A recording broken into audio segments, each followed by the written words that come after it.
Buenas y bienvenidos a otro episodio de DigiSeg. Hoy vamos a centrarnos en el tema 2 del área socioprofesional para vigilantes de seguridad, para que tengáis vuestro resumen para la hora de realizar vuestros test o cuando queráis hacer los exámenes, que os sea más fácil asimilar toda esta información y que lo sepáis al dedillo y, y espero que os sirva de mucha ayuda. El día de hoy vamos a tratar las relaciones humanas, el sentimiento de inseguridad, el de inseguridad, la actitud y la imagen del vigilante de seguridad, técnicas de comunicación dirigidas a la resolución de conflictos, entre otros apuntes. Así que vamos allá con el temario y espero que os sirvan estas clases de apoyo.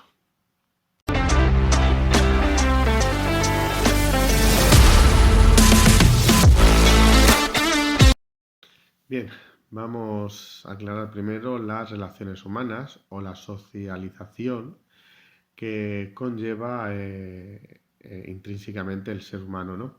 Ya que el hombre es un ser social y con independencia de que formemos parte de un grupo organizado o no, determinará la conducta o cómo influimos en otras personas, cómo nos estamos sociabilizando y cómo percibimos la realidad.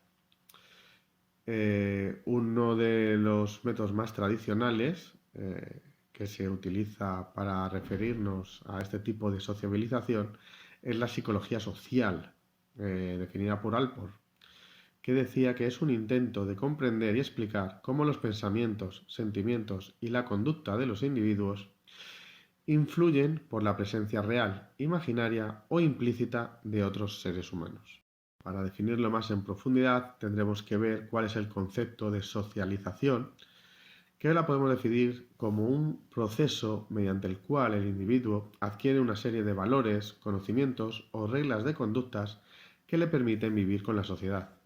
La socialización se puede clasificar con 3 etapas, que es la primaria, aquella en la que el infante adquiere las primeras capacidades intelectuales y sociales y que juega un papel más crucial en la constitución de nuestra identidad. La socialización secundaria, que se adquiere con la experiencia en base a lo que construimos nuestra personalidad. Esto es al entramado relativamente consciente de la forma de pensar, sentir, actuar, cómo nos influye, por ejemplo, en la escuela y la universidad o las relaciones que tenemos durante toda esa época un poco más adolescente. La socialización terciaria se refiere al proceso de transculturación, cuando un individuo se incorpora a otra sociedad, con patrones culturales distintos a los aprendidos. Para esta parte de la socialización se usa la ideología, la religión, medios de comunicación, etc. No nos podemos olvidar del concepto de rol. Un rol es la función social o papel que desempeña una persona dentro de la sociedad y para la cual esta sociedad espera que realice. Es decir, nosotros esperamos que un policía nos proteja, que un vigilante ayude y colabore cuando necesitemos algo. Por eso el vigilante de seguridad en nuestra sociedad debe de tener clara la importancia que supone para el resto de los ciudadanos la confianza que se están depositando en nosotros y el sentimiento de protección y seguridad que estamos ejerciendo o realizando cuando vamos uniformados. Por eso el comportamiento de un vigilante debe de ser pulcras, deben de ser muy correctas, tanto a la hora de hablar con ellos como a la hora de ejercer nuestra profesión. Y tenemos que saber hasta dónde y cómo podemos llegar. Siempre os lo he dicho, si sabéis lo que tenéis que hacer, no vais a tener problemas, porque yo llego hasta donde la ley me permite. Como la ley me deja o puedo actuar o es mi obligación, no voy a tener ningún tipo de problema. Eso recordarlo siempre. El sentimiento de seguridad. El sentimiento de seguridad es un factor que está asumido dentro del proceso de sociabilización y que se puede encuadrar dentro de la pirámide de Maslow. Se lo tenéis en el temario y que es una pirámide o una escala jerárquica donde se cubren todas las necesidades y una de las personas que más necesitan es la seguridad. Sin ese sentimiento de seguridad, de tranquilidad, es muy difícil que nos desarrollemos correctamente. Dentro de las condiciones de la seguridad existe una causa objetiva y razonable, que es la de fundamentar el sentimiento de seguridad. Otra de las condicionantes de la seguridad sería la pérdida, ya que solo se pierde ante la aparición manifiesta de un riesgo específico. Mientras que esta sensación de seguridad se mantenga, existe una permanencia. Y es un sentimiento que se contiene por sí solo, sin necesidad de retroalimentación del resto de personas. El sentimiento de inseguridad. El sentimiento de inseguridad también lleva una serie de condiciones, ya que no requiere una causa objetiva ni razonable, ya que solo la posibilidad de que ocurra una situación es suficiente para generarlo, ¿no? Se trata de una sensación o de un sentimiento en estado puro y muchas veces irracional. La pérdida se ocasiona solo por convencimiento de la propia persona, ¿no? De que nosotros estamos inseguros o estamos en una situación de debilidad o nos sentimos vulnerables ante un riesgo dado o la posibilidad de que ocurra. La permanencia. Esta permanencia es muy difícil de erradicar, ya que solo después de la inseguridad, o bueno, mejor dicho, siempre después de la inseguridad, suelen aparecer una serie de emociones algo negativas, ¿no? Como es el miedo, que el que se ponga de manifiesto cualquier riesgo que no hayamos podido contemplar, es muy difícil de erradicar, y más en el día de hoy, que cuando me refiero al día de hoy, me refiero a los tiempos actuales, a los que corremos, en los que los medios de comunicación siempre están dando malas noticias, los compañeros siempre nos meten miedo y es muy, muy complicado. De todas formas, siguiendo el temario, vemos que hay varios tipos de inseguridades. Está la seguridad real, ¿vale? Que es la que está entendida como aquella que sí se origina, ¿no? Aquella que se puede estudiar, que tiene una serie de métodos científicos detrás y que nos dice, por ejemplo, qué está ocurriendo, ¿no? O sea, por ejemplo, la policía se basa en una serie de estadísticas para ver si una zona es más conflictiva que otra. Ahí ya sí hay un sentimiento de inseguridad porque realmente es más peligrosa esa zona. Y luego está la inseguridad inducida, ¿no? Que es la que vemos nosotros desde un punto de vista que no es real o la que nos influyen, pues como he dicho antes, medios de comunicación, personas, vecinos, gente del trabajo, etc. Nosotros la parte que nos interesa es la parte de la inseguridad ciudadana, que es mucho más fuerte que la seguridad. De hecho, ya sabéis que con que haya un simple caso de un robo en una zona, ya todos se van a alterar y ya va a parecer que es que siempre están robando ahí, la gente enseguida se va a sentir mucho más insegura, habiendo ocurrido una sola cosa. No saben que, por ejemplo, llevan 10 años, que durante ese tiempo no había ocurrido ningún robo. Pero es más fuerte el sentimiento de inseguridad que el de seguridad, por muy bien que lo hagamos. Todo esto está muy influenciado, como hemos dicho, por los medios de comunicación, las experiencias de otras personas, la observación, cómo la gente lo ve y cómo lo percibe, ¿no? Esa forma de estar en alerta una vez que ha ocurrido algo. El sentimiento de inseguridad. El sentimiento de inseguridad también lleva una serie de condiciones, ya que no requiere una causa objetiva ni razonable, ya que solo la posibilidad de que ocurra una situación es suficiente para generarlo, ¿no? Se trata de una sensación o de un sentimiento en estado puro y muchas veces irracional. La pérdida se ocasiona solo por convencimiento de la propia persona, ¿no? De que nosotros estamos inseguros o estamos en una situación de debilidad o nos sentimos vulnerables ante un riesgo dado o la posibilidad de que ocurra. La permanencia. Esta permanencia es muy difícil de erradicar, ya que solo después de la inseguridad, o bueno, mejor dicho, siempre después de la inseguridad, suelen aparecer una serie de emociones algo negativas, ¿no? Como es el miedo, que el que se ponga de manifiesto cualquier riesgo que no hayamos podido contemplar. Es muy difícil de erradicar, y más en el día de hoy, que cuando me refiero al día de hoy, me refiero a los tiempos actuales, a los que corremos, en los que los medios de comunicación siempre están dando malas noticias, los compañeros siempre nos meten miedo y es muy, muy complicado.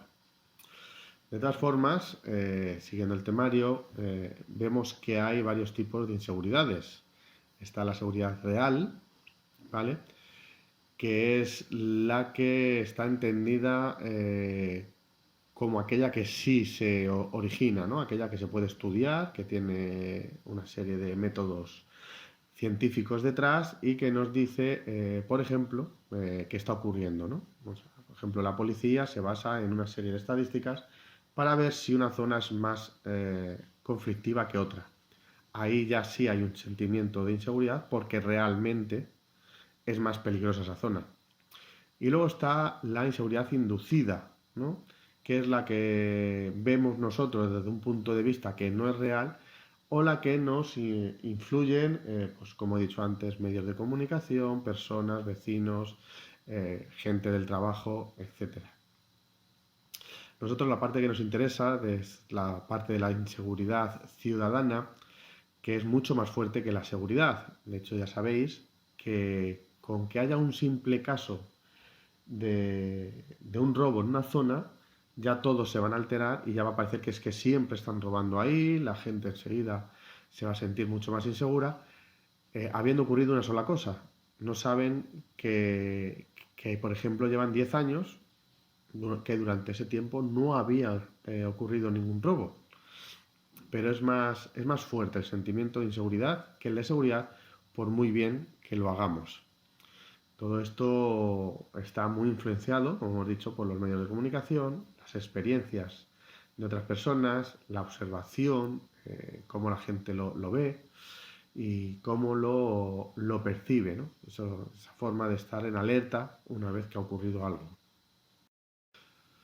Toda esta inseguridad trae una serie de consecuencias y nosotros tenemos que intentar cambiar esas consecuencias para que nos sean lo más favorable posible, ¿no? Ya que la inseguridad genera una ruptura de las conductas habituales como consecuencia de que se intente frenar, ¿no? O que ese deseo de vuelta a la normalidad se imponga lo antes posible. También realizamos una serie de conductas para restablecer la situación de equilibrio perdido y a veces no son las más adecuadas. Por eso los vigilantes de seguridad, ante este método o sea, esta forma de inseguridad que se nos ocasione o que esté delante nuestra, debemos de afrontarla con serenidad e intentar calmar a la gente, intentar que nos vean lo más seguros posibles y ellos mismos se van a contagiar de nuestra seguridad. Ahora vamos a ver algunas técnicas de comunicación que están dirigidas a la resolución de conflictos. Parece una tontería, pero no lo es, ya que si conseguís dominar o transmitir esa seguridad que hemos hablado antes o una forma de expresaros correctamente, vais a ver que el 90% de los conflictos, algunos que no se pueden evitar, y hay otros que sí vais a ver que los podéis resolver sencillamente hablando, o sencillamente negociando. Lo que tenemos que controlarlo y saber no imponernos nosotros, sino hacer que la otra persona crea que va ganando o que se está saliendo con la suya y llevarle hacia donde nosotros queremos, es decir, ir tendiendo puentes de plata. Unas veces será hasta que llegue la policía, que no nos interesa llegar a un confrontamiento físico, y otras veces serán para que hagan lo que necesitemos o por nuestra labor, ya sea que se identifique, ya sea que no puede entrar o porque ya tenga el acceso denegado o porque no se quiere identificar, etcétera. Los tipos de negociación que ya existen son el arbitraje, la conciliación, conflicto innecesario, tender puentes de plata, como hemos dicho, o salir al balcón. La negociación suele ser o ocurre cuando las partes que están enfrentadas se acaban saliendo cada uno con la suya o sin esa sensación de pérdida, ¿no?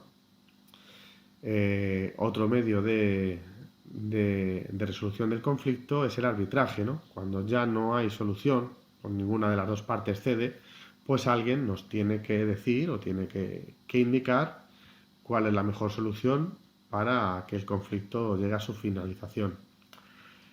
La conciliación es una negociación con delante de un tercero, que aunque la otra persona tiene un papel pasivo, aunque en ocasiones puede proponer soluciones, es muy aceptada, ya que la otra persona, al ser objetiva o estar desde fuera de la disputa, suele ver las cosas de otra forma, ¿no? La mediación, que es una extensión de la negociación, y un tercero sí hace de mediador, sí establece acuerdos para solucionar el problema y sí se tienen que acatar. Un conflicto innecesario es aquel que cuando imponemos nuestro deseo o nuestra ilógica, porque no estamos siendo totalmente racionales y nada, sino que nos queremos salir con la nuestra, cuando imponemos nuestro ego a nuestra profesionalidad. Y eso no ni debe ni puede ocurrir. Bueno, como conclusiones, pues ya vemos que la pirámide de Maslow ya nos indica que la seguridad o el sentimiento de seguridad es muy, muy importante, que el sentimiento de inseguridad es más fuerte al de seguridad, ya que solo necesita de un suceso para desbancar a todo el tiempo que ha estado seguro, que la inseguridad puede ser real, aquella que tiene contrastes científicos, ¿no? O que está empíricamente demostrada que ha ocurrido, ¿no? Que eso es así, ya sea en un barrio, en una persona que es muy conflictiva y demás, ¿no? Sí podemos aportar una serie de datos de que esa persona pues enseguida salta, ¿no? Por decirlo de una forma. Y la inseguridad puede ser también inducida, que es aquella que nosotros creemos sin datos reales, ¿no? Porque nos han comentado, porque nos han dicho, porque lo vemos en la televisión y nosotros mismos nos metemos en un bucle. Para la resolución de conflictos hemos visto que tenemos la negociación, el arbitraje, la conciliación, el conflicto innecesario, que es el que no debemos de llegar, que hay que procurar tender puentes de plata o salir al balcón. Salir al balcón se refiere a ponernos en la tesitura de la otra persona muchas veces. Bueno, pues con esto finalizamos el tema número 2 del área socioprofesional para vigilantes y espero que os haya aclarado algunos conceptos y que os sirva para probar el test y tener las cosas pues más claras como acabo de indicar. Así que un saludo y nos vemos en la próxima exposición.